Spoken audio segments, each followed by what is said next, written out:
bonsoir Monsieur Joux. Alors vous êtes le directeur de l'école de journalisme et de communication. Aujourd'hui, vous participez à la 18e édition du colloque RTRC.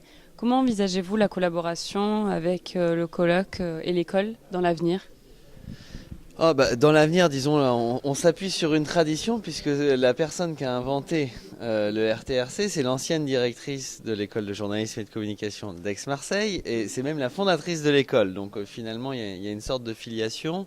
On accueille dans le bâtiment recherche le bureau du RTRC sur le site marseillais de l'école. Et donc en termes de collaboration, nous, il y a deux axes. Il y a un axe scientifique puisqu'on est amené régulièrement à intervenir dans les différentes manifestations du RTRC. Et puis il y a aussi un axe pédagogique puisqu'il y a des étudiants qui chaque année sont amenés à accompagner la manifestation en prenant en charge une partie de la communication en live, pas en amont mais en live. Et donc c'est aussi un exercice intéressant de mise en application de ce qui est enseigné tout au long de l'année à l'EJCAM. Et donc vous êtes intervenu sur un thème qui parle du cinéma et de l'audiovisuel. Alors, selon vous, le cinéma français représente-t-il la culture française au niveau international ? Si vous écoutez les promoteurs du cinéma français à l'étranger, oui évidemment, puisque c'est une manière de mettre en avant en tout cas la production française. Après, dire est-ce qu'il représente la culture française à l'international, je serais plus nuancé parce que le cinéma résume pas la culture française.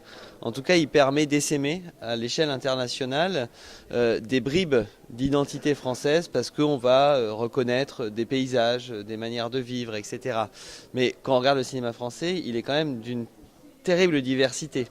Et entre un film de Luc Besson et un film de Jean-Luc Godard, on voit bien que c'est toujours de la culture française, mais c'est quand même des représentations différentes de cette culture.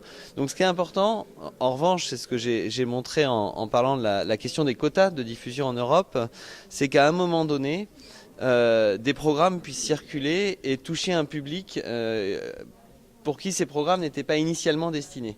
Et c'est à ce moment-là que justement il y a un essaimage des cultures. Et donc là, dans ce cas-là, le cinéma français peut y contribuer quand il arrive à s'exporter. D'accord.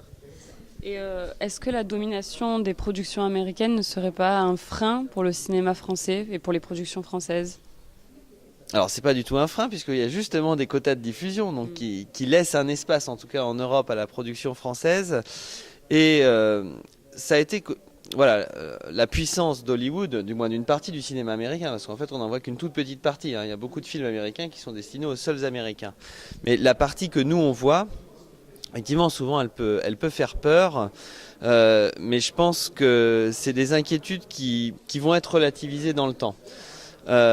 Pourquoi ? Tout simplement parce qu'on remarque, notamment avec le développement de la série, moins du cinéma mais de la série, que finalement la saturation de films, de séries, etc. va amener les passionnés sur Internet à pouvoir accéder à des programmations différentes. Et il y a une vraie passion aujourd'hui pour la série nordique, pour la redécouverte du cinéma italien. Il y a une passion aussi pour la série française quand Engrenage s'exporte dans le monde entier.